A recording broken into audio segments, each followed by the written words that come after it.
Saya akan menyampaikan laporan penyelenggaraan sidang isbat penetapan awal Dzulhijjah 1443 Hijriah 2022 Masehi yang baru saja kita akhiri.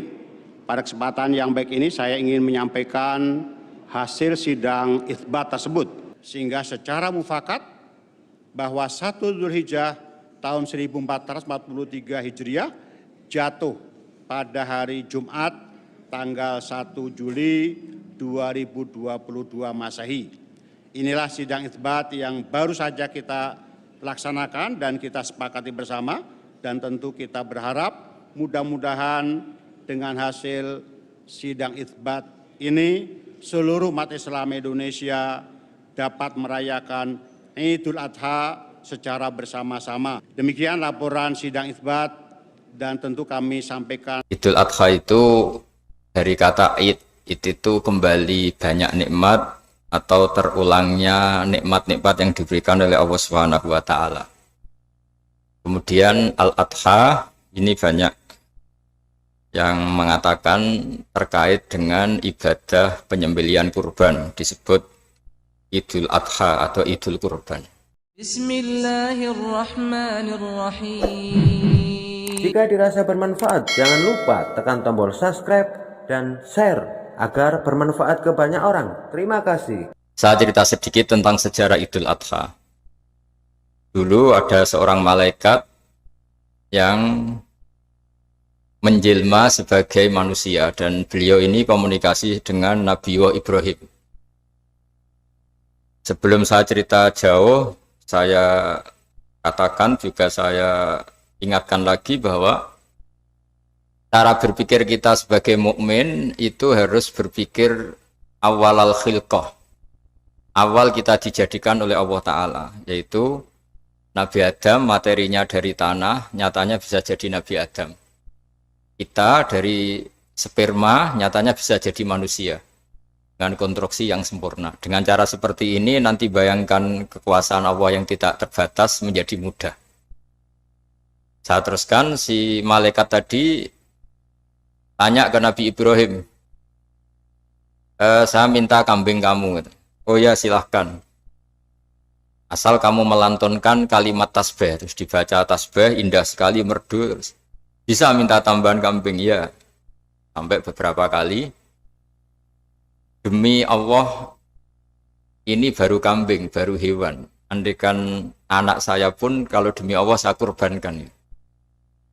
Singkat cerita, versi riwayat ini, suatu saat Nabi Ibrahim diuji dengan dimintanya anak untuk dikurbankan. Ketika beliau atas nama seorang bapak agak keberatan, terus diingatkan ulang oleh Allah Ta'ala, janji beliau, demi Allah, anak pun saya kurbankan. Walhasil akhirnya beliau melakukan itu. Dan karena Allah hanya menguji, tidak niat betulan supaya anak itu disembelih, akhirnya diganti oleh kambing. Jadilah tradisi kurban itu pakai kambing. Kemudian secara fikih ada padanan-padanan yang cukup menggantikan kambing, yaitu ada sapi, ada unta, dan seterusnya, dan seterusnya. Yang menarik dari sekian referensi yang saya baca, dan ini harus disosialisasikan lah. Sebagian versi itu adalah bahwa Nabi Ibrahim ketika diangkat di alam malakut, di alam langit sana, itu ketemu Allah, kemudian Allah tanya, Ibrahim, banyak hamba-hambaku yang durhaka, tidak tahu saya sebagai Tuhannya. Terus kata Ibrahim, usul ya fa'amidhum, bunuh saja ya Allah. Setelah itu tanya lagi, ada yang pezina, ada yang koruptor, ada yang pokoknya dosa-dosa yang buruk sekali. Dan di semua itu Nabi Ibrahim usul, mereka hidup di bumi engkau ya Allah, makan rezekimu ya Allah, maka mereka enggak sopan sekali, enggak ngerti engkau. Terus singkat cerita minta itu diadab, siksa. Suatu saat versi referensi ini di kitab Hikam, kalau di kitab saya halaman 15 juz 2, suatu saat Nabi Ibrahim itu diminta sama Allah menyembelih Ismail. Citra ini penting sekali. Setelah disuruh nyembelih Ismail, Nabi Ibrahim komplain. Ya Allah, ini anak saya, samratu fuadi, buah hati saya. Kenapa engkau seenaknya minta saya sembelih? Gitu. Gak bisa ya Allah, ini samratu fuadi, buah hati saya. Terus kata Allah, orang-orang yang durhaka yang kamu usulkan supaya saya bunuh itu hamba saya menciptakan mereka, dasar saya mencintai mereka, karena itu ciptaan saya. Anda enak saja usul saya matikan, saya bunuh. Sekarang ketika Anda usul, saya tidak mikir. Kenapa ketika saya usul kamu mikir? Terus akhirnya Nabi Ibrahim mau oke, ya Allah. Setelah itu terus semenjak itu Nabi Ibrahim itu begitu sayang sama hamba-hambanya Allah.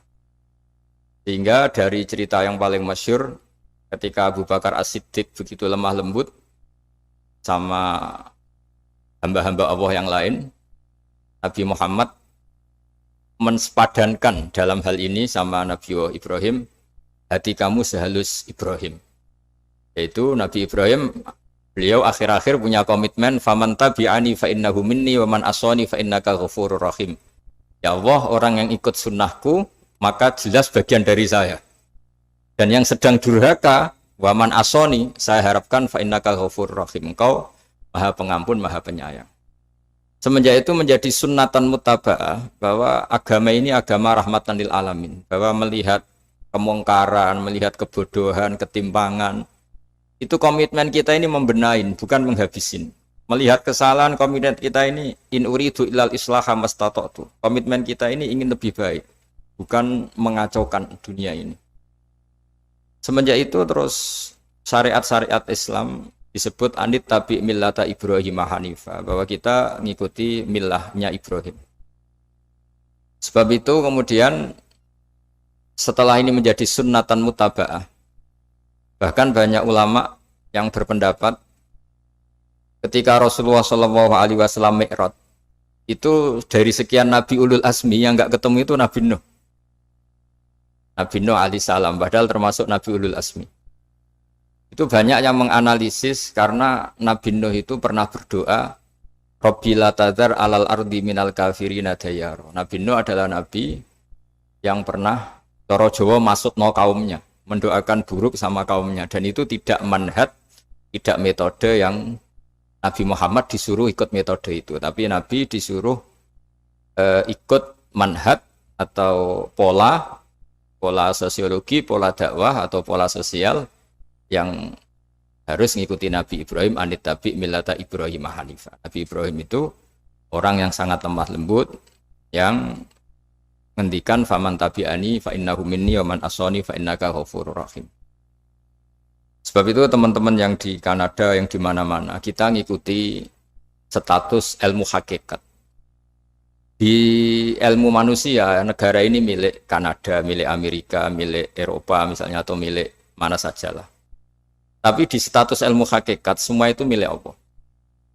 Sehingga di antara ciri khas Islam adalah kalau dulu agama-agama lain harus salat di tempat peribadatan mereka, Islam mengatakan ju'ilat lanal ardu kulluha masjidan, semua bumi Allah itu masjid, tempat sujud.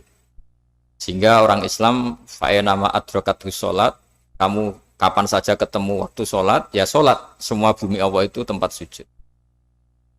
Sehingga suatu saat sahabat yang biasa siaha, biasa hidup di perantauan, Nabi memberi nasihat, al-bilad biladullah wal ibad ibadullah fahaitsuma asabta khairan fa'akim. Semua negara itu milik Allah, semua hamba dimanapun juga hamba Allah. Kamu di mana saja mendapatkan kebaikan, ya silakan berdomisili di situ. Saya pernah di Korea, itu asik karena itu yang orang-orang katanya teman-teman, saya ini di rumah itu enggak kiai, Gus. Sering di sawah, sering di Tegal. Gara-gara di Korea jadi mufti gitu. Karena nggak ada kiainya itu. Jadi orang-orang yang nggak jadi kiai di Jawa, mungkin kalau di luar Jawa atau di luar Indonesia malah jadi kiai gitu. Artinya gini, pentingnya jadi kiai bukan menjadi gagah, itu enggak, tapi begini. Dulu bawaannya rakyat itu kan kalau ke masjid komplain, ada masjid bocor kayak ada keran yang kurang baik. Kalau sudah jadi kiai itu tahu rasanya. Betapa nata masjid itu susah, ngelola masjid itu susah, nyari imam itu juga susah, melanggengkan jamaah juga susah. Jadi pentingnya jadi kiai itu bukan gagah-gagahan jadi imam, tapi bertanggung jawab atas proses yang berjalan. Jika dulu di antara nasihat bapak saya, Bapak itu termasuk orang yang nggak suka sama orang tawadhu, orang yang sopan. Dulu saya juga iskal itu janggal. Kata Bapak, wong tawadhu itu apik, orang sopan itu baik. Tapi biasanya itu cara orang menghindari tanggung jawab. Disuruh jadi kiai nggak mau. Tapi kalau ada kiai salah komplain itu. Disuruh jadi menteri nggak mau, kalau ada menteri salah komplain itu. Disuruh jadi apa nggak mau. Kesannya tawadhu, tapi sebenarnya hanya menghindari tanggung jawab. Disuruh pidato nggak mau, disuruh jadi MC nggak mau. Tapi kalau ada orang salah komplain.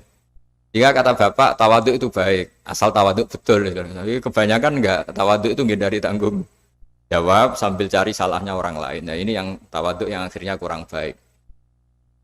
Nah teruskan, jadi Nabi Ibrahim ini panutan yang luar biasa. Beliau adalah orang yang alami sekian proses sosial yang akhirnya diakui sebagai Khalilur Rahman, orang yang sangat dicintai Allah Ta'ala. Di antara sebab dicintainya Nabi Ibrahim adalah seperti yang dialami Nabi Adam. Nabi Adam ketika turun di bumi, itu keresahan pertama itu bukan karena kurang makanan atau kurang minuman, itu enggak. Beliau turun di bumi, mendapati bangsa yang lain, kalau dalam kitab disebut Banul Jan. Itu dia janggalnya Masya Allah. Ini orang makhluk-makhluk ini kok tidak kenal sama Allah yang menciptakannya. Kan aneh ya kalau kita hidup di Kanada terus nggak tahu PM-nya siapa, Perdana Menterinya siapa, kita hidup di Indonesia nggak tahu presidennya siapa. Itu kan aneh.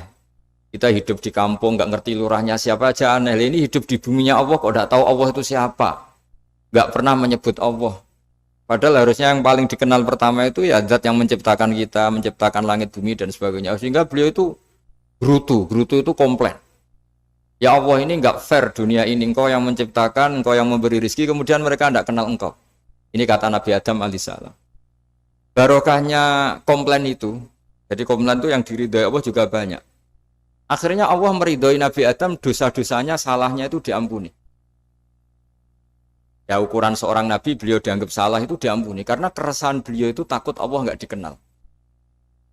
Nah, masjid yang di Kanada di Montreal juga ketakutan kita ini jangan sampai orang Islam tidak punya tempat ibadah. Meskipun setelah punya tempat ibadah, ketakutan kita jangan-jangan ibadahnya tidak sesuai sunnah Rasul. Setelah sesuai sunnah Rasul kita takut lagi, jangan-jangan memaksa sesuai tapi karena ingin benar. Dan setelah ingin benar, takutnya secara tasawuf ngimani kebenaran itu. Bukan ngimani rahmatnya Allah, tapi ngimani kebenaran itu. Akhirnya jadi ujub. Ujub itu bangga amal diterima karena kebaikannya, bukan karena fadlnya Allah, karena anugerah. Nah ketakutan-ketakutan ini khas orang soleh. Orang soleh itu kalau nggak sholat takut. Setelah sholat takut nggak sesuai syarat rukun. Setelah sesuai semua takut iktimat alal amal. Membanggakan kebenaran, tapi bukan membanggakan luasnya rahmatnya Allah Ta'ala. Sehingga di luar ilmu fikih ada ilmu namanya ilmu tasawuf, ilmu yang mengelola hati. Jadi ibarat orang itu, kalau yang paling masyhur dalam cerita-cerita orang sufi, ada orang sudah masuk surga karena tidak pernah dosa sama sekali. Ini cerita-cerita yang melegenda di dunia tasawuf. Tanya Allah, kenapa kamu masuk surga? Karena saya taat terus ya Allah, nggak pernah maksiat sama engkau. Berapa lama kamu hidup di dunia? 80 tahun. Ya sudah, karena taat kamu 80 tahun, ya surga kamu 80 tahun. Ya komplain, ya Allah katanya surga selamanya. Kenapa ini hanya 80 tahun? Yang selamanya itu rahmat saya. Kalau amal kamu kan terbatas 80 tahun, maka balasannya hanya 80 tahun. Nah semenjak itu beliau sadar, oh ya Allah, masuk surga itu fadlmu, anugerahmu. Amal saya tidak ada bandingannya dengan surgamu. Nah ini jadi sehingga keyakinan ahli sunnah wal jamaah diantara ciri khasnya adalah masuk surga itu karena fadlnya Allah, karena anugerahnya Allah. Maksudnya itu, oke, kita amal, tapi amal kita tetap terbatas. Tidak memberi kontribusi pada kerajaan Allah, pada kedikjayaan Allah sebagai Tuhan. Yang tidak terbatas adalah fadlnya Allah Subhanahu wa Ta'ala. Nah, keresahan-keresahan ini kemudian yang diwariskan oleh para nabi ke ulama-ulama. Di keresahannya ulama itu mirip-mirip keresahan nabi. Nabi dulu itu sampai dakwah, sampai sosialisasi kebenaran itu takut Allah itu la yuzkaru fi mulki, Allah tidak disebut, tidak menjadi aktor. Kan tidak fair kita misalnya nempat di negara orang terus nggak tahu duta besarnya siapa, terus kalau ngurus paspor di mana, ngurus visa di mana. Ini sama, kita hambanya Allah tapi nggak pernah ngurus status kehambaannya. Harusnya kita ngurus status kehambaan kita dengan sholat, berarti kehambaan kita hidup. Dengan baca tasbih berarti kehambaan kita hidup. Makanya dalam sebuah ayat disebutkan masuk surga itu gampang. Yang susah itu kamu masuk status kehambaan itu. Makanya disebut ya ayatuhan nafsul mutmainnah irji'i ila rabbiki radiyatan mardiyah. Pertama apa? Fadkhuli fi ibadi. Kamu harus masuk status sebagai hambaku dulu. Baru wadkhuli jannati, baru kamu masuk surga. Jadi orang boleh nikmati fasilitas negara lain kalau visa paspornya disahkan. Orang boleh masuk surga kalau status kehambaannya disahkan oleh Allah Subhanahu wa taala. Nah, lalu status kehambaan itu dimulai dari mana? Secara fisik kita sujud. Anggota tubuh yang begitu terhormat namanya kepala kita tundukkan kepada Allah taala. Hati kita, akal kita yang ingin menguasai dunia misalnya, ambisi itu kita kalahkan untuk hanya tunduk kepada aturan-aturan Allah Subhanahu wa taala. Kekhawatiran kita akan menghadapi alam akhirat, nah ini yang penting. Nanti setelah kita mati kayak apa, jadi debu, jadi tanah, lalu bangkit kita gimana? Sebagaimana mukadimah saya, ingatlah an-nas'atil ula. Ingatlah penciptaan pertama, bahwa Allah punya reputasi menciptakan Nabi Adam dari tanah, dan di tubuh Nabi Adam itu tersimpan calon generasi berikutnya ila yaumil qiyamah. Kayak apa susahnya bikin Nabi Adam kalau andikan kita boleh berpikir. Bikin satu master manusia yang akan melahirkan manusia seluruh dunia. Ibaratnya chipnya itu sudah ada di punggung Nabi Adam. Dan itu materinya dari tanah. Dengan berpikir gitu, maka ketika kita meninggal, sudah jadi tanah, kembali lagi jadi manusia adalah hal yang mudah. Karena Allah punya reputasi menciptakan manusia super, yaitu Nabi Adam dari tanah. Jika setiap kali kita iskal janggal terhadap kekuasaan Allah, kata Allah Ta'ala, Qul yuhihal ladzi ansha'aha awwala marrah. Kalau kamu janggal terhadap kemampuan saya, kemampuan kami menghidupkan tulang belulang yang sudah rapuh, sudah hancur, maka ingatlah reputasi saya, kata Allah, reputasi kami menciptakan Adam dari tanah. Ya, para nabi itu, ini semoga teman-teman yang di Kanaja masih ingat betul iman yang dilatih para guru kita di Jawa, di Indonesia. Para nabi itu saking imannya sama Allah, itu tidak ada, sampai kasarnya itu nggak tahu bedanya antara hal itu masuk akal maupun tidak. Saya beri contoh begini, kalau dalam ilmu tauhid, dan ini harus kita latih terus sampai ketemu Allah Ta'ala.